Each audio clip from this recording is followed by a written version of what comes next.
Terjadi untuk kedua kalinya. Awal tahun yang begitu berat.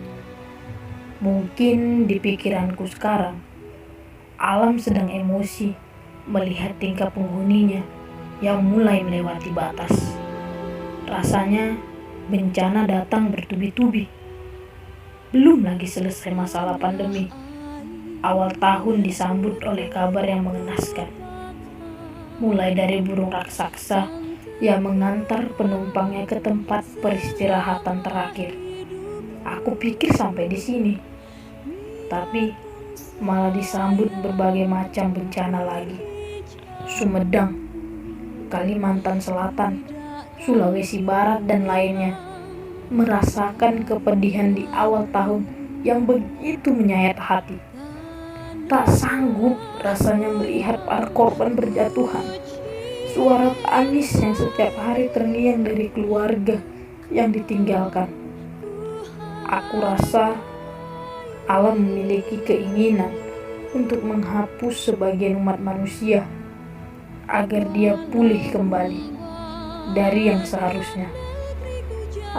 Entahlah, aku pun heran dengan semua yang telah terjadi. Aku juga semakin bingung dengan manusia sekarang yang seolah-olah bertindak dan hampir serupa dengan Maha Pencipta, seakan dia tahu semua bencana dan kejadian di dunia ini.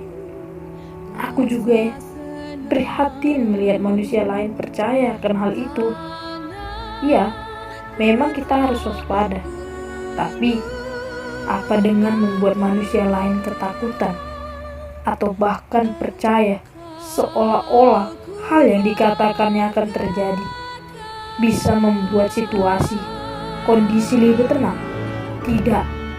Tidak sama sekali. Ayolah kawan, ini bukan saatnya untuk percaya dengan hal-hal seperti itu.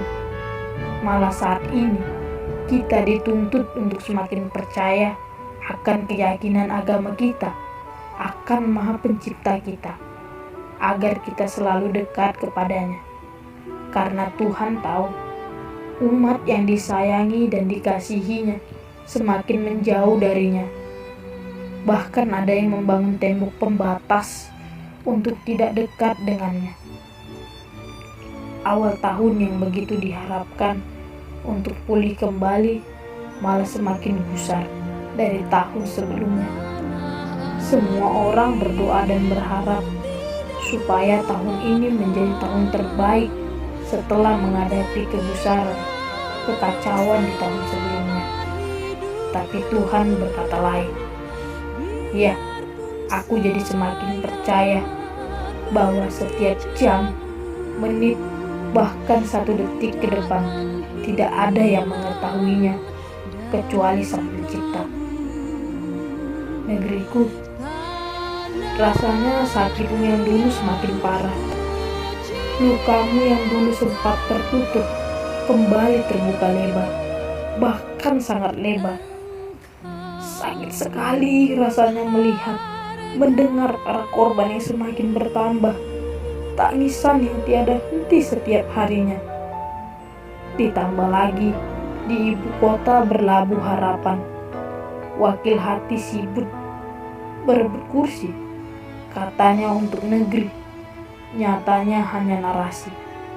Lupa memperbaiki negeri. Mimpi jadi abadi negeri. Hobinya korupsi. Ya sudahlah, semua telah terjadi.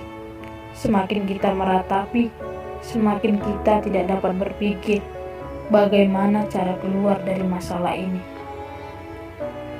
Ya Tuhan, aku tahu dan mungkin semua orang juga tahu bahwa ini adalah teguran atau bahkan peringatan bahwa manusia yang Engkau kasihi telah lari dari jalur yang seharusnya.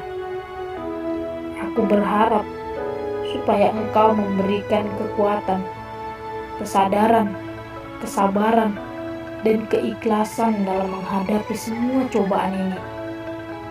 Perlindungan-Mu masih sangat kami butuhkan ya Tuhan. Berilah kami kesempatan untuk memperbaikinya bantu dan tolong kami atas semua ini.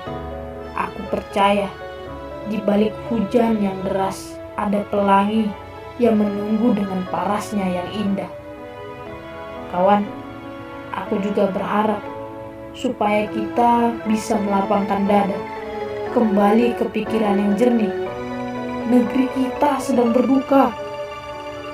Ingat, napas kita, hidup kita, impian kita, perjuangan kita, serta doa kita sangat berharga sekali.